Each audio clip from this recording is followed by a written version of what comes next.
Can I be friends with some of y'all? Seriously. Those are the cool kids for real. Give a round of applause to the green team coming in.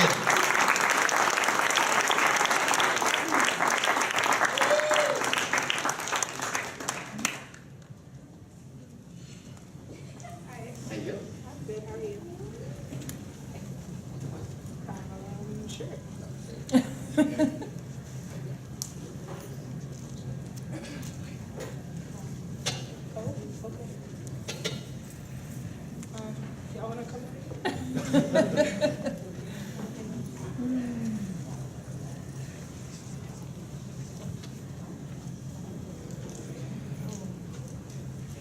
So I'm Chinieri. Hi, I'm Aaron.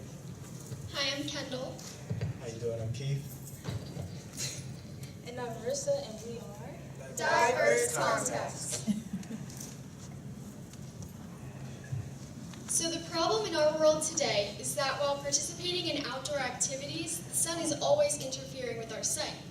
So, the solution that we have created are contacts that adjust to the light when you step outside. So it's like transition lenses, but for contacts. And this is our business model, and what we are focusing on is convenience for the customer. And the customers we are targeting are athletes or fishermen or even just your average day person. Because when you're playing sports outdoors, the sun is always interfering with where you know where the ball is.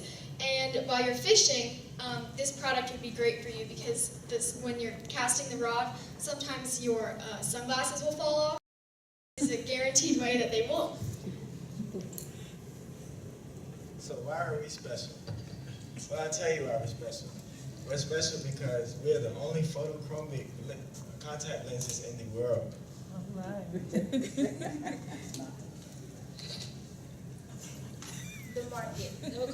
The market will consist of website, apps, commercials, as such. The sun is still in my eyes. It is, oh my God. I just bought these sunglasses yesterday. It's like I don't even have them on. Why did you pick today to go to the beach?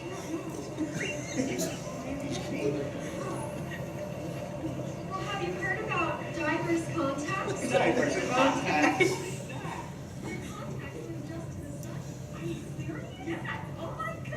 Oh my God. Well, there must be a ridiculous price for something like that. No, they're only $40 to $60. Are you serious? Do you have some? Oh my God. And that was our commercial. The competition will consist of LensCrafter, VisionWorks, 1-800-CONTACTS, but in the near future we plan on partnershiping with Transition Business as well.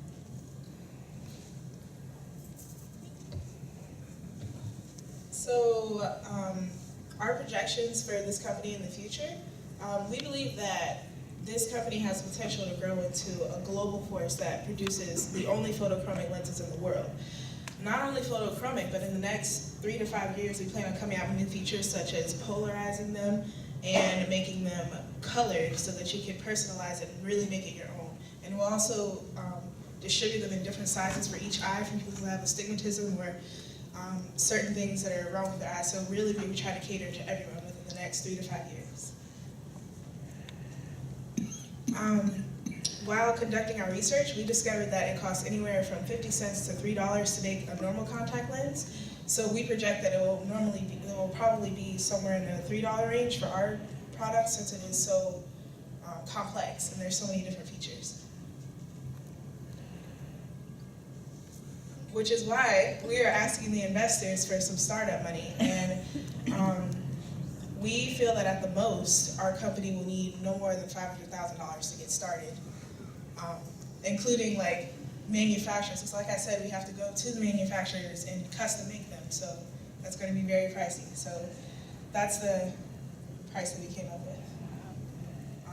So this slide shows like some pictures that we took over the weekend, and it's just like sort of so that you guys can get to know us. Like I said, I'm Chinieri, and my role was basically to make sure everyone stayed focused and on task. You know, I wasn't like the fun sucker, but basically that's what I did. Hi, my name is Aaron, and what I brought to this project is happiness and a different point of view. I'm Kendall, and I helped create the initial idea of these contacts, and I also participated in doing all the necessary research. Once again, I'm Keith, and I help with the networking, advertising, and I was the spice and sugar to the ingredients. And I'm Marissa. I brought a lot of the creativity and the logo, as well as insight as well. And we are diverse content. Thank you.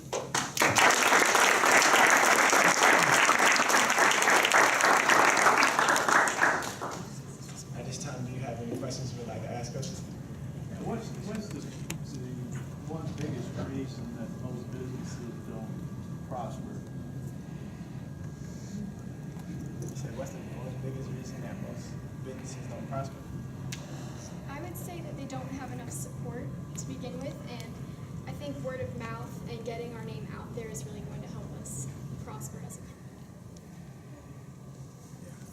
company. In addition, just from us being in the program and us learning, we learned that a lot of reasons why they don't prosper is because once somebody's made something, we're so quick to judge it that we wouldn't even give it a chance for it to actually proceed.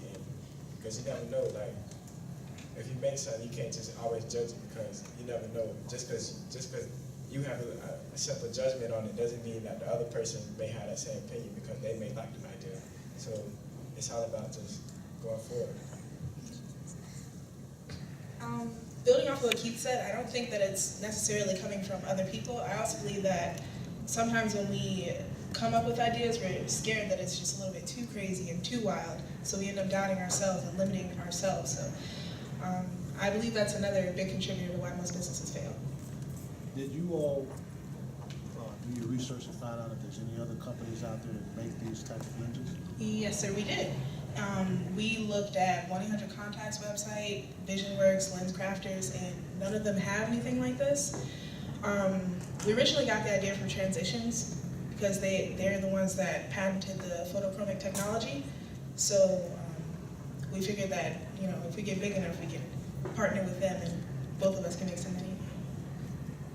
And you came up with the, I guess in your research and found out how much it would cost to make a regular contact, and you came with your figures to make these Photochromic.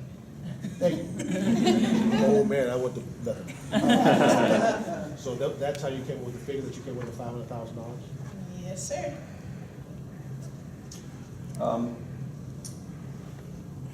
Just to go back, and this is for all the rest of the groups that are here as well, to answer George's question there, all your answers were correct for reasons why startups fail. But the number one reason why startups fail is lack of funding. And the second reason why startups fail is for lack of planning. So money and planning are the number one and the number two reason why startup ventures fail.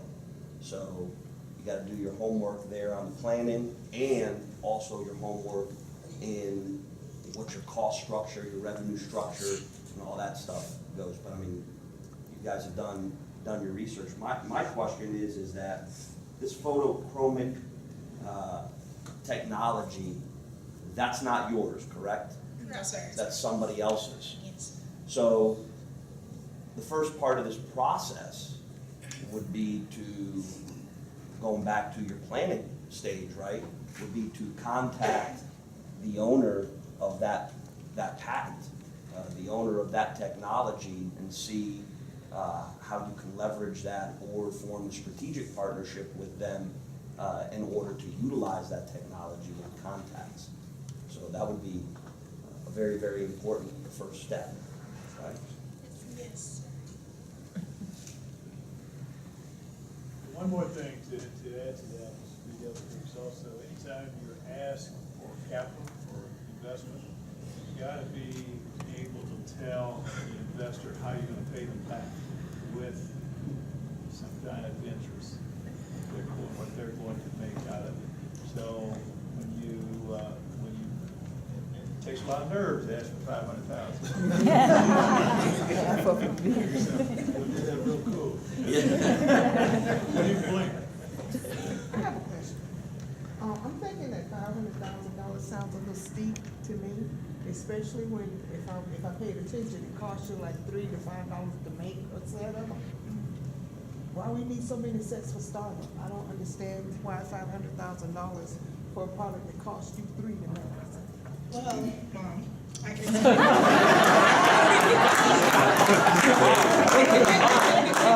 Throwing her under the bus. Well, like I said, like he mentioned, the patent isn't ours, so we have to give the person who owns the patent an incentive to let us use it, first of all.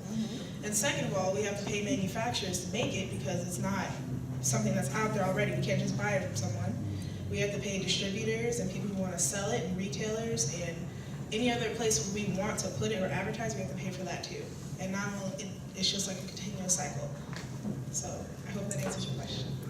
Very good, thank you. Okay, Mom. One more quick question. What did your research show as far as demand goes? For The this? demand. Demand.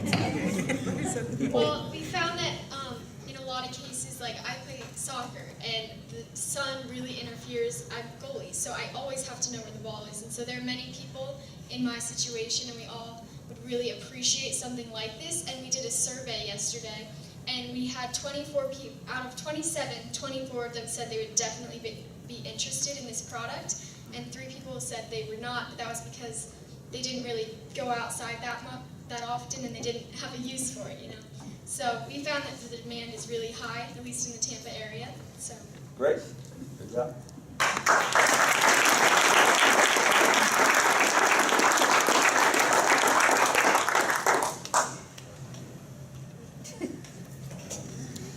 You know, $27 doesn't. Give the green team a round of applause.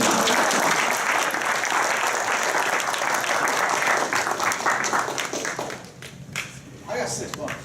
Now we at 33. Mom. $500,000? You know what?